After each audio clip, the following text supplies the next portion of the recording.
నానా ప్లీజ్ నా మాట వినండి. కమ్ ఆన్ హీరోజీ మ్యాన్. నేను ఇప్పుడు నా యాక్షన్ కామెంట్ వీడియో చూడొచ్చా? ఇప్పుడు మనం చూడబోతున్నాం మిట్సీ ద లిటిల్ మ్యూజిషియన్ గర్ల్. నేను యాక్షన్ కామెంట్ చూడాలి. యాక్షన్ కామన్ యాక్షన్ వద్దు, నాన్నగారి యాక్షన్ ఏంటో చూడు, చాలా ఇంట్రెస్టింగ్ గా ఉంటుంది. ఇలా చూడు హిమావరి, నాతో పాటు మిట్సీ ద లిటిల్ మ్యూజిషియన్ గర్ల్ చూస్తావా? హ్యారీ, ఈ రోజు 20th ఎక్స్పో కి సంబంధించి ముఖ్యమైన అనౌన్స్మెంట్ రాబోతోంది.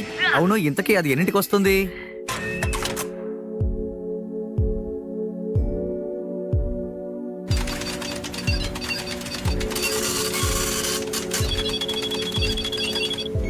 ఓనెట్ కి వెళ్ళడానికి ఇంకా 30 నిమిషాలు బాకీ ఉంది.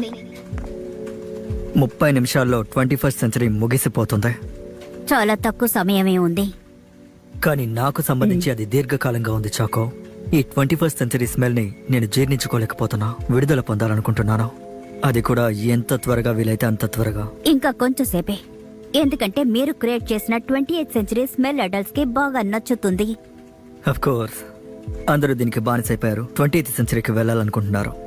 కానీ మీరు ఫ్యూచర్ గురించి ఏం ఆలోచించారు? ఫ్యూచర్ గురించి నేనే ఎందుకు ఆలోచించాలి? అలా అందరికీ మంచి ఫ్యూచర్ కావాలంటే దానికి అందరూ రోజు కష్టపడాలి. మన అన్ని బ్రాంచ్లని కాంటాక్ట్ చేయండి. Yes sir. బ్రాంచెస్ అందరూ జాగ్రత్తగా వినండి. మన లీడర్ మీతో మాట్లాడాలనుకుంటున్నారు, సో జాగ్రత్తగా వినండి. మాట్లాడచ్చు సార్.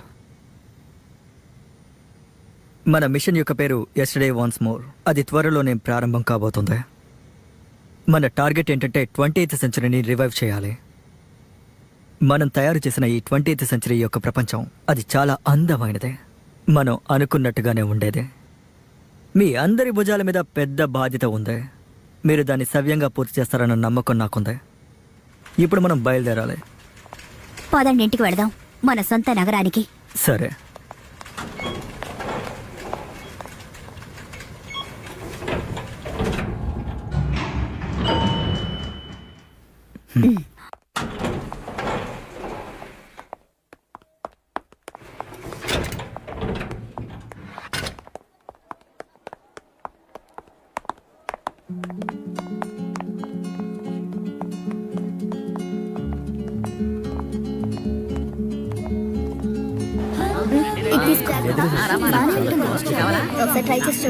గడ్డమ్మా రండి, తక్కువ ధరకే అమ్ముతున్నాను.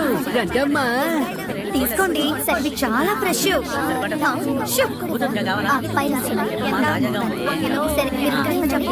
తీసుకొస్తాను.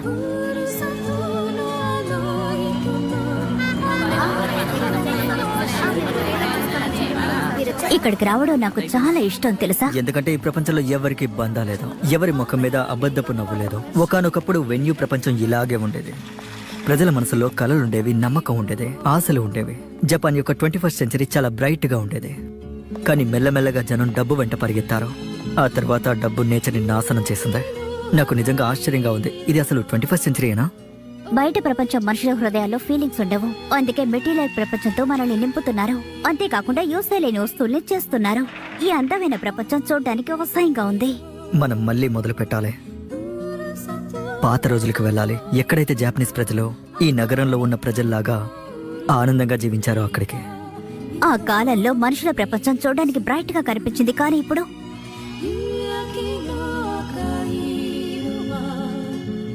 ఒకవేళ బయట ప్రపంచం కూడా ఇలాగే ఉంటుంటే ఖచ్చితంగా అదొక రోజు జరుగుతుంది. చాలా అందంగాను తర్వాత నాస్టాలజిక్ గాను ఉండేది.